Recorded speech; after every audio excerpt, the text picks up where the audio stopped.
Singaporeans, you are probably devouring information on party manifestos, candidate profiles, and are having many, many conversations with your friends and family ahead of polling day on May 3rd.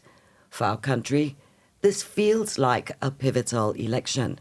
In the last few days, we've seen stalwarts and familiar faces in the government and in our constituencies step down. We've also been introduced to quite a few fresh faces from several parties. Pulling the lens back, and the current global landscape also plays a part in our considerations. Seems like a lot, I have to say. So to help me put it all into some perspective, I'm joined by Dr. Felix Tan, independent political analyst, Anthea, social entrepreneur and former nominated Member of Parliament, and Nicholas Fang, senior advisor, the Asia Group and managing director, Black Dot, and also a former nominated Member of Parliament. Welcome. Thank you. This is going to be a great conversation. I can feel it. This is Lens on Singapore. I'm Claressa Monteiro. Now, so here we are, just a few days before polling day. I want to do a quick round of all of you. Let me ask all three, in a word or a phrase, what do you think is the most important issue for Singaporeans in this election? Start with you. I think I would say pluralism. And what I mean by that is that you have the diversity of voices, of individuals. Mine would be fair shot. I think we all want no one left behind, that everyone gets a fair shot in a future that allows them to feel seen and heard. Nick. There seems to be a lot of interest and focus on resonance. I think parties, individual politicians, stalwarts, as you said, new candidates, they're all seeking for a way to connect better with the electorate. I don't know if it's just me noticing this a little bit more ad nauseum in some cases. Now every time I open up my social media, I'm a little bit traumatized by the latest video that showcases either singing skills, childhood stories, saxophones, guitar playing. Yeah. And it's Show your constantly- age there, Nick. Yeah. I have an R1, respect. We've seen a very contentious election in the US and the fallout of how much passion has driven rifts between different members of society in the US. I do not want to see that in Singapore. Yeah. Because it's only Also with showing my respect age that lah. you can actually agree to disagree. Exactly. Right? I don't think disagreement should be avoided. We shouldn't shy away from that. But do you think it's an aspirational expression that you would like to see this respect, or do you think it is more so in Well, the that's a Singapore loaded context? question. You know. And I should be asking the questions. But because I do see, some of the usual sort of tactics coming out. I think it comes from two platforms. One of them, of course, on social media, where the netizens get involved. And I don't know, times have changed. And social media is so open scary, these days. right? It's scary, indeed. The vitriol, the toxic nature of it.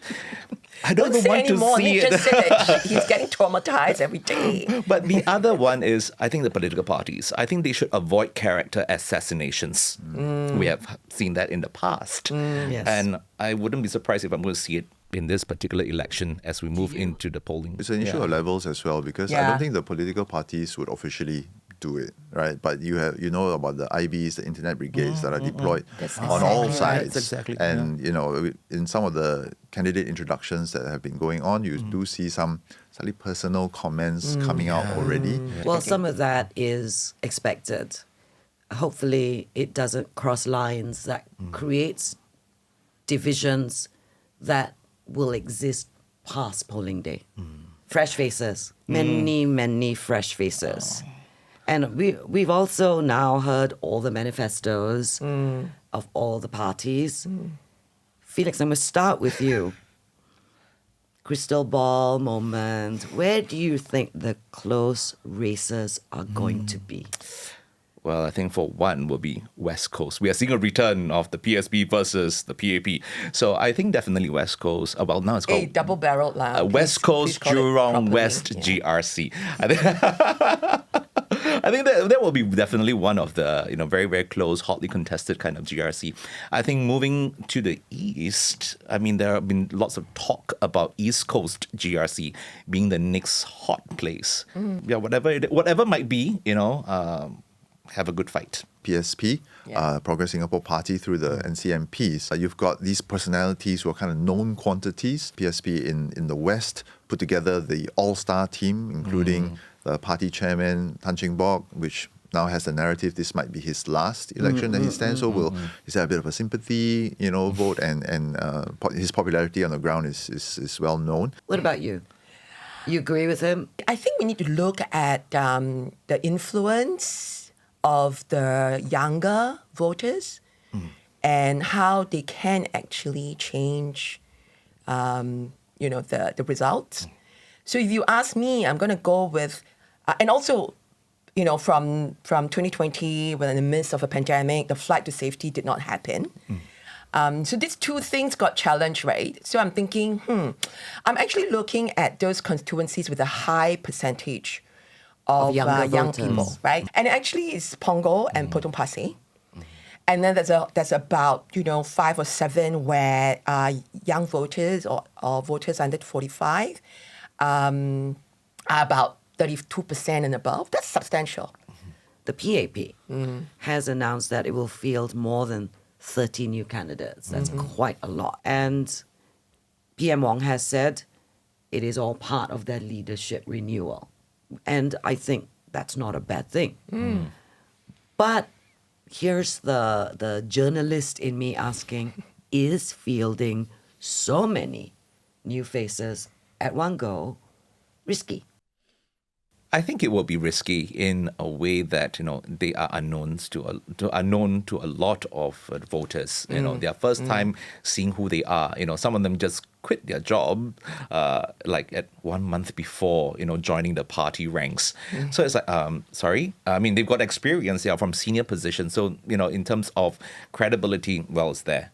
But I think it's risky because then how do you connect with the people? I think that's important. I mean, as much as you are good in your credentials, but then at the end of the day, the residents and the voters are going to say that, your values and my values might be very different. I don't even know what your values are. Yeah, exactly. Yeah, exactly. And that is the unknown, right? Yeah. And that's the danger of, of taking that risk down that track, So it's, it could be risky. But on the other hand, I want to say that, with the 30 new faces, and if you look across, then if you look at how Singapore has been run, every generation of leaders, they will have their own, a group of core leaders. The reason why we are seeing, in the first part of your question, the reason why we are seeing this rejuvenation, this significant number of new faces, and the exit of some people who you would think that they are veterans for sure, but I think the general rule of thumb is, I've read somewhere that it's about 3 terms for backbenchers. And when I talk to my friends who are political office holders, it's usually about 5 terms, and that reaches the limit of human endurance to be able to tahan this kind of job, pressure and challenges. Some of them seem to have been leaving a little bit before the term sort of expected limits, the norms. So I think on the part of the incumbent party, I think it is a sign that they want to signal we have new people. We have new people who are in touch and closer to lived experiences as the voters. I think we're still sort of, as a country, still feeling our way around what sort of candidate resonates with us. Is it somebody who, is a great orator, very charismatic, a demagogue, which we've seen in other countries? Is it somebody who can code switch and, do the on the ground, uncle, auntie, very colloquial type of connection? Is it somebody who has a story that, is a really something that voters and electorate can connect very much with? I think to your question about the leadership renewal, I think it's bold and necessary. Right? I mean, if we look at just the trend and increasing political contestation, if Lawrence, as the Prime Minister, wants to bring in new candidates, it's got to be this one. Already this one, we are starting to see that, hey, it's going to be quite hotly contested in different seats. If you actually wait too far down the line for the next election or even the election after to bring in new candidates, that's going to be even more risky for People's Action Party returning as government. So I actually think that it's the right move from a sort of a leadership strategy perspective. Is it risky? Yes.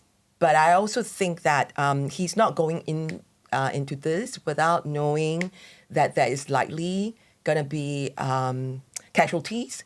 But I think for the good of Singapore, we must all know that in an election, candidates and parties will lose some. But Singapore and Singaporeans must not lose.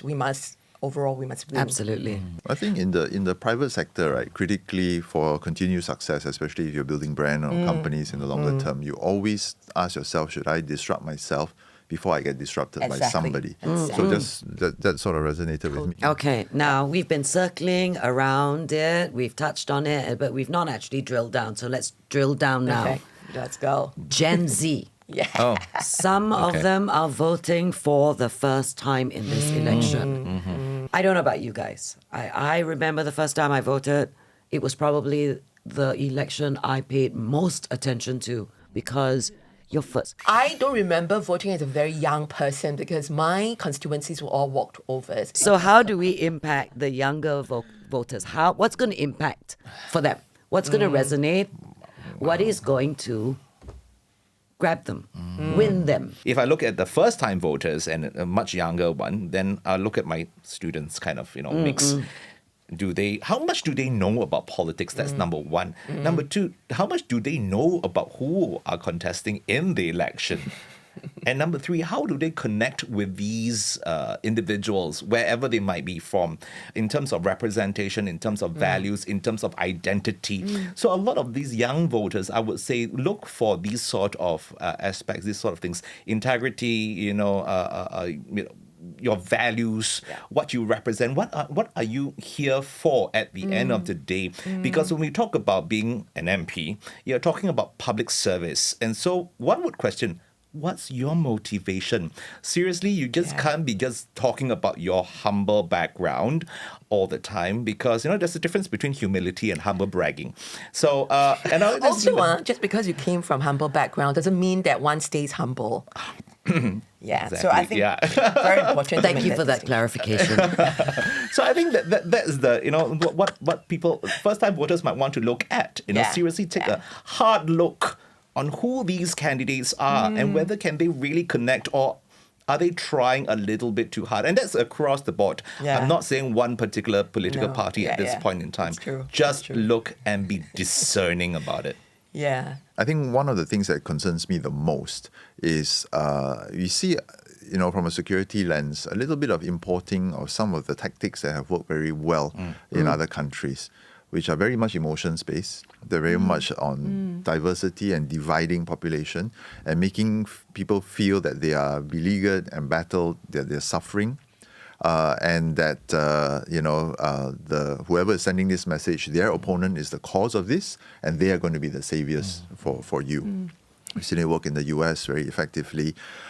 So basically, when I sort of referenced a bit early on, every time I open my feeds nowadays, I start to feel a bit of anxiety, because some of the messaging is very much based on trying to stir up emotions, trying to asking the question, what have they done for you? Is your life any better? Your life could be so much better. Look at the inequality. Look at where your life could have been. And because of them, that's why you are stuck here now.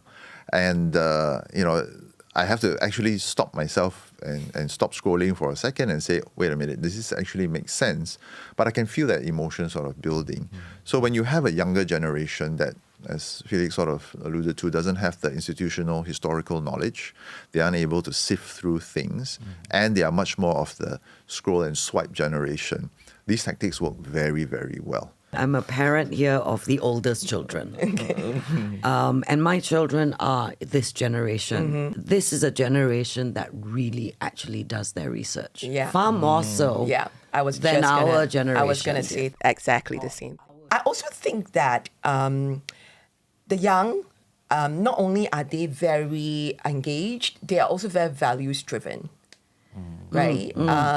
They are values driven in the sense that they want to go beyond just what are your credentials. They actually would start to make a whole spreadsheet of all the different parties, and for different themes, what are their policy proposals, right? Whether it's for environment, whether it's for mental health, whether it's for social equality. All of them said that they might be the first generation, and it's not just in Singapore, it's pretty much across the world, that will not be better off than the last generation. Right. And that's real. So they're not just sort of also being emotional about it. They're looking at, can I afford this flat? When I'm actually ready to get married, the way my salaries are moving, and the kind of the caregiving responsibilities that I might have, because it's on me, just one child with both parents, and all of that. So it's real. The younger voters over here wants that sort of respect as well. Don't treat them really like kids, like they do not know anything. It's like, let me tell you what's going on in part. Paternalistic No. It's like, That's one way to end a conversation with my children. But it's about treating them with respect. But it goes both ways, right? Yeah, it goes both ways. Exactly. You must have. I mean, whoever is running for parliament, they have to know that the voters needs their respect, whatever age group they are in. Yes. And that is very important. Once you lose that, you lose the connection with the people. But then the conundrum that is sort of created now is that because of the consumption habits of young people, which is very digital, very social, the content, I keep coming back to the content because it irks me, is geared up for this. So videos, chats, podcasts and stuff like that. And I wonder whether young people, in their research, are basing it on these kind of channels because they're so readily available and so easy to find. But if you want them to go deeper and start to question a little bit more and find out a little bit more, maybe it's hard to do that if you don't actually have a sit down with somebody. Yeah. There's only so much you can get from a TikTok video. Yeah. Okay, so as a member of the media, it is my job to ask questions, responsibly ask questions. Yeah. So maybe one of the things that we need to encourage the younger generation to do is to responsibly ask questions, not just of the people that they're trying to make decisions about, as in, the people running for office and whatever, but the source of where they're getting that information. Now, this is my last question. To me, it is actually an important one. In 2020, Singapore went to the polls during a global pandemic. And what was happening externally through that pandemic did factor into what people voted for. In 2025, with the global landscape as it is, as volatile as it is, do you think that is going to be a driving factor or an issue that voters will take with them in their consideration and into the polling booths? Let's start with you, Nick. I think that's a really interesting but very important question as well. And I think the government has already, even before we kicked off silly season, the GE season, took great pains to highlight that this is not business as usual. But for me, the interesting thing is how this issue has actually been politicized already, even in Singapore. We've had opposition politicians come out to say that fears about tariffs, for example, are overblown, right? That actually, Singapore isn't going to be affected by this. We have had other opposition parties saying that for the incumbent government to focus everything on the tariff situation and on trade is the wrong policy to focus on. So it's become already politicized just in the last couple of weeks. And I think that it would be a little bit foolhardy to say that there'll be zero impact. Singaporeans already concerned about cost of living, inflation, a little bit worried about the economic outlook. I think we all have good reason to be concerned about where the rest of the year is potentially heading. But coming back to what Anthea said at the start, which is, does this then imply a flight to safety when people go to the voting booths? And what is the safe option in this day and age. We saw in 2020 with the pandemic that it may not necessarily be the incumbent. People might think that, well, actually, I'm okay with another safe option in that sense. Or will we see a reversion to the more traditional perspective that the incumbent PAP is the safe option? I think that's one of the things that isn't entirely clear right now. I think we also understand that Singapore is more likely to be a collateral damage. Not a direct hit necessarily, but indirectly will be affected at some point in time. But if we look at voters in Singapore, the tendency of them to look very narrowly. They'll look at things like, GST hikes, transportation woes, housing problems. These are very immediate concerns. And if you look at, back to the whole idea of younger voters, I mean, if they're looking at, my child, will they have, a good education or not? Or those who are just graduating, will have a good job? So these are the concerns that they are most very likely to look at. And so, that is one area. So it's still very much domestic. I stand by what I shared. I think the flight to safety argument is not going to be so straightforward. And that's already been shown in 2020. But what I think 2020 showed us also is that resilience is not just GDP, right? There's a social cohesion coming together, right? The safety of what we need to be able to cope with this very complicated, volatile world. We need, diversity, pluralism to be able to sort of be be a strong, flourishing Singapore. I feel that what's happening in Singapore politics now, some people have called it a normalization, right? When we see movement towards what we see in a lot of other countries in terms of the composition of parliament, the desire for pluralism, the views of young people and stuff like that. So I for one am sort of looking to the future as we see this normalization and what kind of normalization, will they have normalization but in a Singaporean way that meets the needs, requirements of Singapore? I think this was a great conversation and I enjoyed it very much. Thank you, Felix, Anthea, Nick. Always a pleasure. It obviously proves that you can get 4 Singaporeans in a room and we will have 4 different opinions.